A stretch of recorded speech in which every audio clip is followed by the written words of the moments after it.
Hello students, welcome to secondary school channel. जैसा कि मैंने बताया था, कोई भी चैप्टर जो थोड़ा लंबा होता है उसे हम एक पार्ट में नहीं बता सकते क्योंकि वीडियो लंबा हो जाएगा। इसलिए मैं एक पार्ट क्लास 9 का नंबर सिस्टम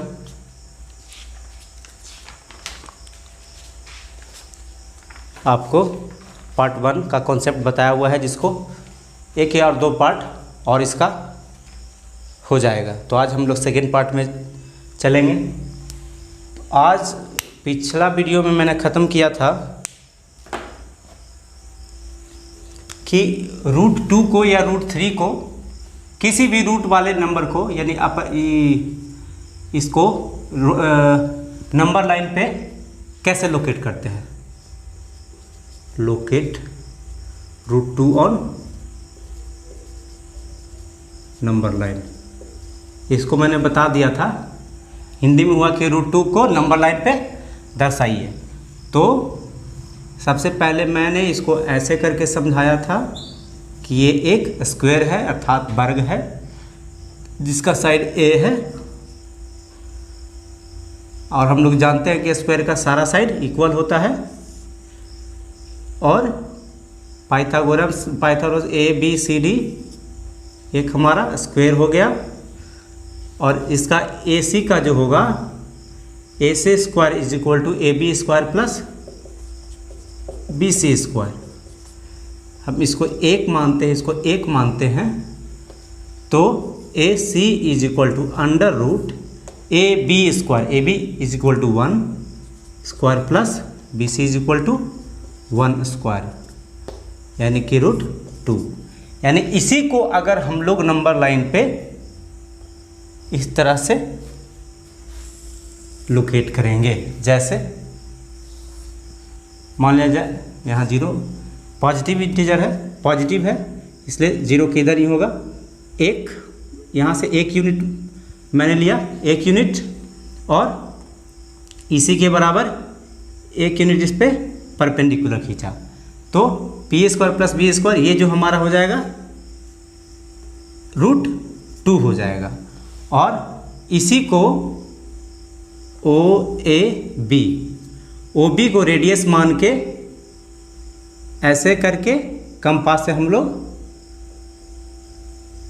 सर्कल खींचेंगे, जो मान लिया जाए कि D पॉइंट पे इंटरसेक्ट करता है, तो हमारा OD जो होगा √2 होगा। इसी तरह से √3 के लिए भी मैंने बताया था कि ये तो √2 हो गया, इस पर एक परपेंडिकुलर खींच दीजिए, 1 यूनिट का खींच दिया जाएगा। अब 1 यूनिट का अगर ये हो गया और इसको ऐसे मिलाया जाए, तो हम इसको चेक करेंगे, P square plus B square से ये हाइपोटेनस हो गया, तो √2 का स्क्वायर प्लस 1 का स्क्वायर का रूट, ये वाला पोर्शन OAB यहाँ C कर दीजिए, OC इज इक्वल टू √2।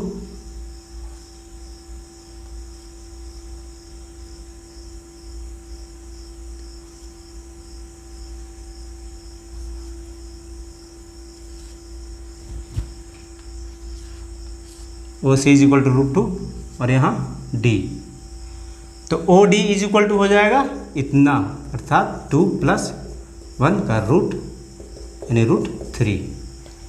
इसी तरह से √4 का तो हम लोग जानते हैं कि वैल्यू 2 होगा, और इसको रेडियस मान के हम लोग सबसे पहले इस और सर्कल खींचेंगे। तो मान लीजिए एक पॉइंट हो गया E, तो हमारा OE जो होगा वो होगा √3। इसी तरह से किसी भी रूट को हम लोग लोकेट कर सकते हैं, √1, √2, √3 को। ये तो मैंने बता दिया था। चलिए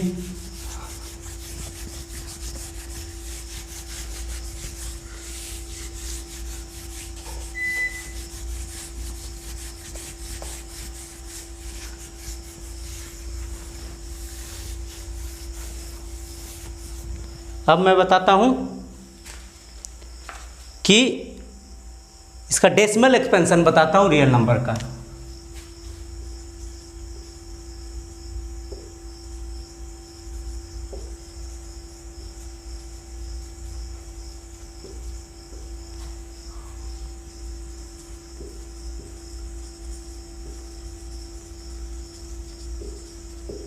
देखिए एक फ्रैक्शन में लेता हूँ 2/5,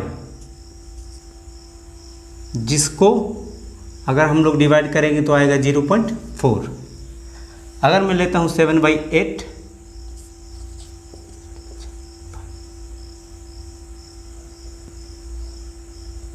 तो इसको डिवाइड करेंगे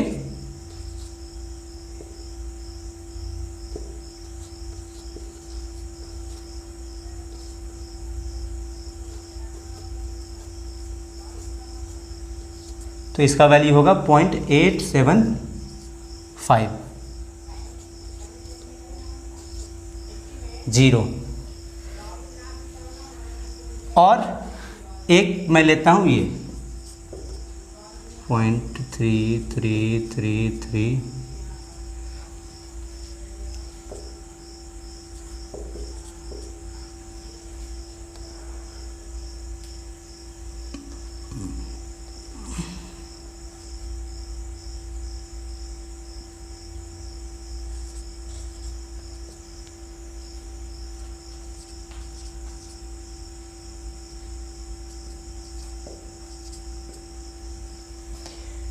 इन दोनों में दो तरह का मैंने डेसिमल एक्सपेंशन बताया है। रियल नंबर का दो तरह का होता है। एक कि जब हम 2 को डिवाइड करेंगे 5 से, डेसिमल 5 4 जा 20, सॉरी,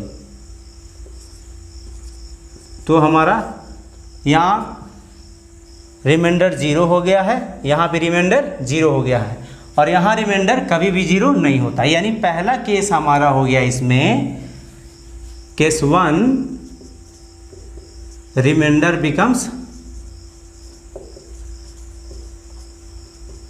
0।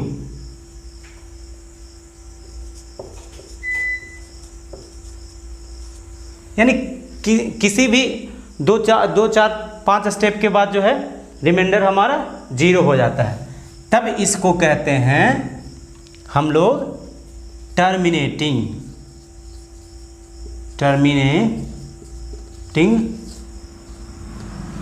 डेसिमल। यानी कि जब लास्ट में हमारा रिमाइंडर के रूप में 0 आ जाए तो उसको कहते हैं टर्मिनेटिंग डेसिमल। और इस स्थिति में केस 2 जो हमारा है, रिमाइंडर नेवर बिकम्स 0। डिवाइड करके देखेंगे, डेसिमल 3 3 जा 9, 1 0 3 3 जा 9, 1 0 3 3 जा 9। तो इस स्थिति में हम लोग देख रहे हैं कि बार बार 3 3 3 तो आता ही जाएगा, इसका कोई अंत नहीं है। तो दोनों ही रेशनल नंबर है, मगर ये टर्मिनेटिंग है। कहने का मतलब जैसे किसी 2 या 3 स्टेप के बाद रिमाइंडर 0 हो जाता है, जबकि इसमें रिमाइंडर कभी भी 0 नहीं होता है। तो एक हमारा डेसिमल हो गया टर्मिनेटिंग डेसिमल, इसको कहते हैं शांत दशमलव हिंदी में।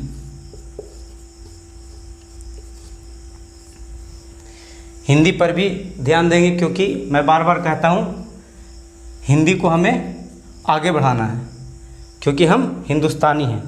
अंग्रेजी भी सीखनी है, क्योंकि नए ज़माने के साथ हमें कॉम्पीट करना है, इसलिए अंग्रेजी भी सीखना है, मगर हिंदी को भूलना नहीं है। पहला हो गया, यहाँ देख रहे हैं हम लोग कि टर्मिनेट नहीं हो रहा, ख़त्म नहीं हो रहा है, तो इसको कहते हैं नॉन टर्मिनेटिंग एक हो गया। और एक चीज़ हम लोग देख रहे हैं कि एक ही चीज़ बार बार आ रहा है, तो इसको कहते हैं रेकरिंग।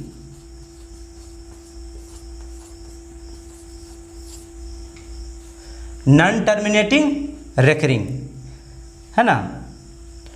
तो इसको कहते हैं अनवसानी, हिंदी में अनवसानी आवर्ती संख्या।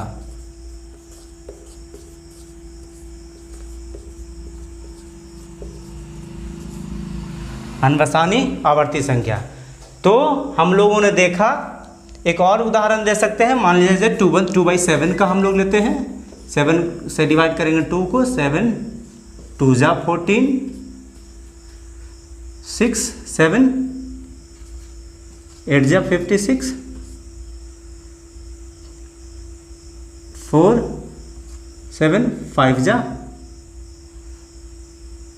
35, 5 0 7 7 जा 50, 1 0 7 1 जा 7, 3 0 7 4 जा 28, 2 0 फिर 2 जा, यानी 0.28514 यही चीज़ बार बार रिपीट होता रहेगा, इसलिए इसको रेकरिंग कहते हैं। जहाँ तक जिस ब्लॉक तक रिपीट होगा वहाँ तक हम लोग ये साइन दे देंगे, इसको रेकरिंग का साइन कहते हैं। यहाँ इसका मतलब है कि बार बार 285714 285714 बार बार आता रहेगा। 14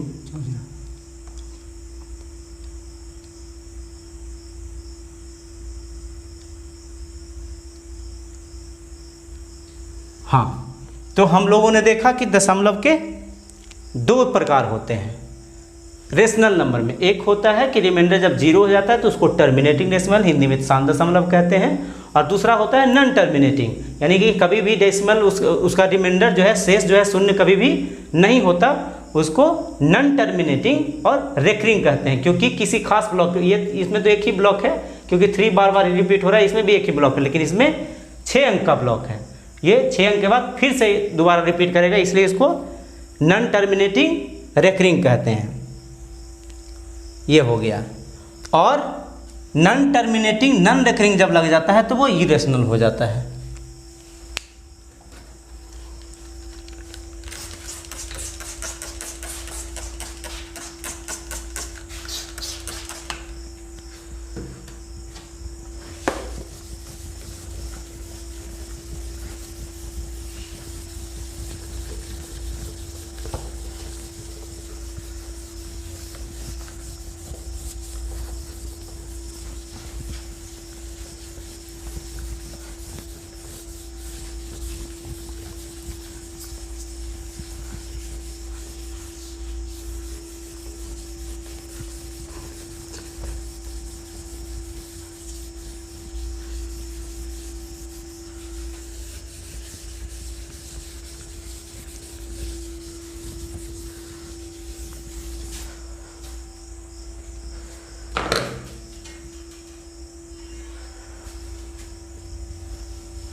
तो हम लोगों ने दशमलव का 2 प्रकार देखा, और एक वो तो रेशनल का हुआ, और इरेशनल जो होता है नॉन टर्मिनेटिंग। बोर्ड सूखा नहीं है, इस वजह से गीला रहने के कारण ऐसा हो रहा है।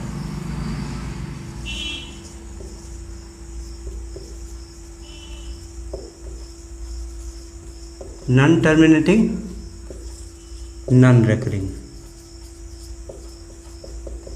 यानी ऐसी संख्या जो टर्मिनेट भी नहीं, कभी भी शेषफल भी शून्य नहीं होता है डिवाइड करने पर, और नॉन रेकरिंग रहता है। जैसे इसको कहते हैं 0.01 001 0001, ऐसे ही आता रहेगा। इसमें हम लोग देख रहे हैं 1 0 के बाद 1 है, 2 0 के बाद 1 है, 000 के बाद 1 है, तो ये रेकरिंग नहीं है। रेकरिंग का मतलब होता ऐसे 01 01 01 हर 0 के बाद 1, तो 2 ब्लॉक में ये रिपीट कर रहा है। तो नॉन टर्मिनेटिंग नॉन रिपीटिंग जब हो जाता है तब उसे हम इरेशनल नंबर कहते हैं। ये इरेशनल नंबर का एग्जाम्पल है।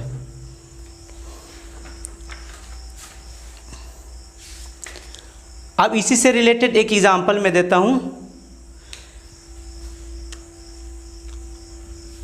मान लिया जाए इसके बारे में दे दिया जाए कि बताइए कि इसको रेशनल नंबर के रूप में एक्सप्रेस कीजिए। इस डेसिमल एक्सपेंशन को कैसे करेंगे, इसको कैसे करेंगे? मान लेते हैं कि एक रेशनल नंबर है x जिसका वैल्यू है 1.272727, यानी 2 ब्लॉक के बाद ये रिपीट कर रहा है। इसको हम लोग 1.27 रेकरिंग भी कह सकते हैं।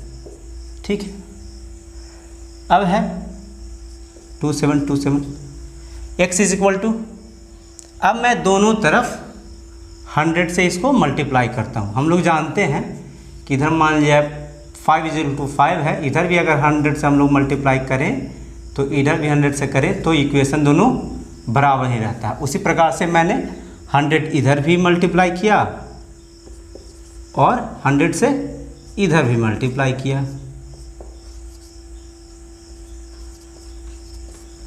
तो हमारा आया 100x = 127.2727 आया। ठीक है, या आगे भी लिख सकते हैं। अब अगर 100x = हम लोग 126 + 1.2727 इसको लिख सकते हैं। बस 1.27 इसमें से मैंने माइनस कर दिया, दोनों को प्लस करेंगे तो यही वाला टर्म आ जाएगा। अब हम लोग क्या करेंगे कि इसको हम लोगों ने क्या माना था x, तो इसका वैल्यू हम लोग 100x = 126 + x लिखेंगे। x इस तरफ आ जाएगा तो 99x = 126, x = 126/99।